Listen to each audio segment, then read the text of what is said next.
तो hello everyone, short stories part 2 में आज की हमारी स्टोरी द लेमेंट, जिसको लिखा है हमारे एंटोन चेखोव ने। तो आज इस स्टोरी में आप लोग को एकदम ही शॉर्ट में बहुत अच्छे से समझा दूंगी, जैसे आपको पूरी स्टोरीज़ भी अच्छे समझ में आ जाए और बिल्कुल ही कम टाइम में, ताकि आपका टाइम भी बचे। क्योंकि इंग्लिश पे इतना टाइम आप अगर पूरी स्टोरी पढ़ते तो बहुत टाइम लगता है, इसलिए हम स्टोरी को एकदम शॉर्ट में पढ़ेंगे। तो आज की हमारी स्टोरी है द लेमेंट, जिसको लिखा है एंटोन चेखोव ने। ठीक है, तो स्टोरी शुरू होती है। शाम का वक्त था, चारों तरफ बर्फ़ पड़ रही थी, मतलब स्ट्रीट लाइट्स जितनी भी लगी थी, जिनके घर थे और जो भी सामान था, सब के ऊपर एक बर्फ़ की लेयर पड़ी हुई थी। तो वहीं एक किनारे पर आयोना नाम का एक कैब ड्राइवर बैठा हुआ था। ये आयोना है ना, इस स्टोरी का मेन कैरेक्टर है। ठीक है, तो वो एक मतलब बूढ़ा आदमी था, वो एक किनारे पर बैठा हुआ था और वो इतना झुका हुआ बैठा हुआ था जितना कि एक नॉर्मल ह्यूमन बॉडी झुक सकती है। और साथ में ही उसका एक छोटा सा हॉर्स, उसका घोड़ा भी था, वो भी उसी तरह बैठा हुआ था। और वो दोनों इतने शांत बैठे थे, इतने शांत बैठे थे कि मानो किसी गहरी सोच में बैठे हों वो लोग, ऐसा लग रहा था उनको देखते हुए। तभी एक आदमी आया और उससे अचानक से बोलता है कि विबॉर्ग चलोगे। विबॉर्ग मैं लिख देती हूँ यहाँ पे।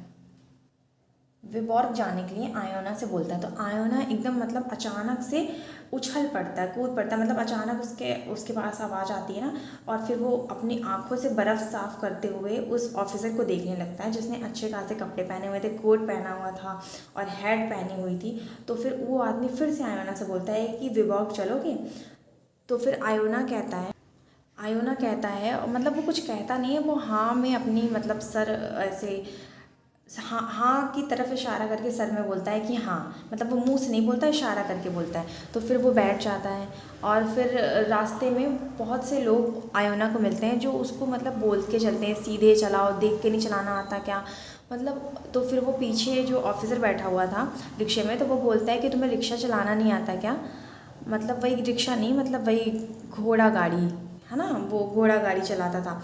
तो वो चला रहा था, तो वो बोलता है तुम्हें चलाना नहीं आता क्या। तो फिर वो बिना कुछ बोले पीछे मुड़कर सिर्फ एक बार देखता है और हंसने लगता है और फिर आगे चलाने लगता है। और वो अंदर से सोचा करता है कि आयोना सिर्फ यही सोचा करता है कि उससे कोई बात कर ले। वो बहुत ही ज़्यादा उदास रहता है क्योंकि एक हफ्ते पहले उसके बेटे की डेथ हो गई थी। वो पीछे मुड़कर कुछ बोलना चाहता है पर नहीं बोल पाता। फिर वो पीछे मुड़कर बोलता है कि साहब, आपको पता है मेरे बेटे की डेथ हो गई है एक हफ्ते पहले। तो वो बोलता है अच्छा। फिर वो जैसे ही वो अच्छा बोलता है, फिर वो सोचता है कि मेरी स्टोरी ये सुन सकते हैं, तो वो पीछे मुड़कर अपनी स्टोरी बताने लगता है कि मेरा बेटा बीमार था और एक हफ्ते पहले उसकी डेथ हुई है। और वो पूरी कहानी बताना चाहा करता है, पर वो इतना बोलते ही पीछे से वो ऑफिसर बोलता है अरे आगे देख के चलो। और आगे से आवाज़ आती है, तो आगे से वो एक गाड़ी पर भिड़ाने ही वाला होता है। तो आगे से फिर वो बोल के चाहता है कि दिमाग ख़राब है क्या, गाड़ी चलाना नहीं आता क्या। फिर आयोना आगे चल के चुपचाप चलाने लगता है। और फिर वो जो पीछे बैठा रहता है रिक्शे पे ऑफिसर, वो घोड़ा गाड़ी में, तो वो ऐसे रिएक्ट करने लगता है जैसे कि वो सो रहा है और वो उसकी बातों में उसको कोई इंटरेस्ट ही नहीं है। वो कभी अपनी आंख बंद कर लेता है, कभी इधर उधर देखने लगता है। वो सोचता है कि ये सोचे कि मुझे इसकी बातों में इंटरेस्ट नहीं है और ये ना बोले मुझसे, ना बात करे और सीधे से रिक्शा चलाए। तो फिर उसका विबॉर्ग पहुंच जाता है, वो उसको उतार देता है और फिर चला जाता है। तो आयोना फिर से एक बार अकेला हो जाता है और एक मतलब स्ट्रीट लाइट या फिर कहीं भी कॉर्नर पे बैठ जाता है। तो बैठ जाता है तो थोड़ी देर बाद क्या देखता है कि 3 बच्चे उसकी तरफ आ रहे होते हैं। और वो मतलब बहुत शैतान टाइप के बच्चे होते हैं, बहुत बदमाश होते हैं। और उनमें से जो सबसे छोटा होता है उसका कुबर निकला हुआ रहता है। तो वो आयोना के पास आता है और बोलता है कि पुलिस ब्रिज चलोगे। तो आयोना बोलता है कि हाँ। और वो मतलब वो तीनों बहुत ही कम पैसे उसको दे रहे होते हैं, पर फिर भी वो चलने के लिए तैयार हो जाता है क्योंकि वो बस अकेला नहीं रहना चाहता है, वो किसी के साथ रहना चाहता है और बातचीत करना चाहता है, अपने मन का बोझ हल्का करना चाहता है। तो वो तीनों बच्चे उस रिक्शे पर चढ़ जाते हैं उसकी घोड़ा गाड़ी में। और वो उसकी घोड़ा गाड़ी छोटी रहती है, इसलिए उसमें सिर्फ 2 लोग ही बैठ सकते हैं। तो वो जो मतलब वो लड़ने लगते हैं कि कौन बैठेगा कौन बैठेगा। तो 2 लोग बैठ जाते हैं और जो सबसे छोटा लड़का रहता है जिसका कुबर निकला होता है वो खड़ा हो जाता है उसमें। और वो आयोना की पीठ की तरफ करके खड़ा हो जाता है और फिर वो आयोना चल देता है पुलिस क्रैब, तो पुलिस ब्रिज। तो फिर वो जैसे ही जाते हैं, फिर रिक्शे में वो तीनों बच्चे मतलब घोड़ा गाड़ी में बहुत ही मतलब बदतमीज़ी से बात करने लगते हैं और इधर उधर की बातें करने लगते हैं। उसमें से एक बोलता है कि कल मैंने 4 बोतल पी ली थी, इसलिए मुझे बहुत अजीब सा लग रहा है, सर दर्द हो रहा है। तो फिर दूसरा कहता है कि झूठ क्यों बोल रहा है, मतलब इसी तरह की बातें वो करने लगते हैं। तो फिर आयोना के वो मतलब जो सबसे छोटा रहता है वो आयोना की पीठ पर ऐसे मारता है और फिर बोलता है जल्दी चलो, ऐसे तो हम कभी नहीं पहुँचेंगे। फिर आयोना चलने लगता है। फिर आयोना उनकी बातें सुना करता है। उसको अच्छा तो नहीं लगता है, पर उसको अंदर से फील आता है कि मैं अकेला नहीं हूँ, इसलिए वो सब कुछ सुनता रहता है। फिर उनमें से जब जो सबसे छोटा रहता है, जिसका गोबर निकला होता है, वो आयोना से पूछता है तुम्हारी शादी हो चुकी है? तो वो बोलता है कि हाँ मेरी वाइफ है। फिर वो सोचता है कि अब मेरा बोलने का टर्न है। आयोना कब से सोचा करता है कि ये लोग बोलना बंद करें तो अब मैं इनके साथ कुछ बातचीत करूँ, मैं अपना दर्द इनको बताऊँ। फिर वो बोलता है कि हाँ मेरी वाइफ है, मगर तुम जानते हो मेरा जो लड़का है उसकी 1 हफ्ते पहले डेथ हो चुकी है। तो उसी में से जो सबसे छोटा लड़का रहता है ऊपर वाला, वो बोलता है कि एक दिन तो सबको मरना है, तुम जल्दी चलाओ और ऐसे तो हम कभी नहीं पहुँच पाएंगे। तो फिर इसी तरह वो रास्ते भर ऊट पटांग बातें करते चले जाते हैं और फिर वहाँ पे पहुँच जाते हैं और उतर जाते हैं और आयोना को पैसे दे के चले जाते हैं। आयोना एक बार फिर अकेला हो जाता है और वो फिर से बैठ जाता है एक कोने पर और उसका घोड़ा भी बैठ जाता है। तो वो दूर से देखता है कि एक कुली खड़ा रहता है। तो वो उस कुली के पास जाता है, सोचता है कि ये मेरी बात सुनेगा। तो उस कुली के पास जाके बोलता है कि समय कितना हो रहा है। तो कुली उसको समय बताता है और फिर कहता है कि यहाँ क्यों खड़े हो, यहाँ से जाओ, ये कोई खड़े होने की जगह नहीं है। तो वो फिर वहाँ से चल जाता है और सोचने लगता है कि आजकल लोगों को बात सुनने का कोई टाइम ही है या फिर इंसानियत ही मर चुकी है। फिर वो बैठ जाता है। थोड़ी देर बाद क्या देखता है कि एक यंग मतलब कैब ड्राइवर उसी की तरह आ रहा होता है उसके पास और उसको पूछता है कि पानी पियोगे। तब आयोना खुश हो जाता है और सोचता है कि अब ये मेरी बातें सुनेगा। तो वो बैठ जाता है आयोना के बगल में और आयोना उससे अपनी फिर से ये सारी बातें बताने लगता है।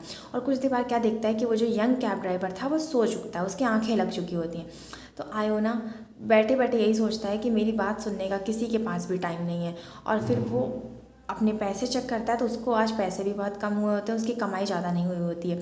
तो फिर वो सोचता है कि मैं अपने घोड़े को क्या खिलाऊंगा। तो फिर वो अपने घोड़े के पास जाता है और बोलता है चारा लेकर, और बोलता है कि आज तुम ये घास ही खाओ क्योंकि उतने पैसे नहीं आए हैं मेरे पास, और चुपचाप अपने घोड़े के पास बैठ जाता है। और फिर वो क्या देखता है कि थोड़ी देर बैठने के बाद वो अपने घोड़े से ही बात करने लग जाता है और उसको अपने बेटे के बारे में बताने लग जाता है और उसको बताता है कि वो कितना अकेला फील कर रहा है। और यही सब बातें जो वो एक दूसरे इंसान से बताना चाहता था, तो वो अपने मतलब पेट अपने घोड़े से बताने लग जाता है। बस फिर यहीं पे स्टोरी ख़त्म हो जाती है। मतलब इस स्टोरी में ये है कि जो आयोना रहता है वो अपने मतलब मन का दर्द हल्का करना चाहता है, अपने मन के अंदर की सारी बातचीत निकालना चाहा करता है।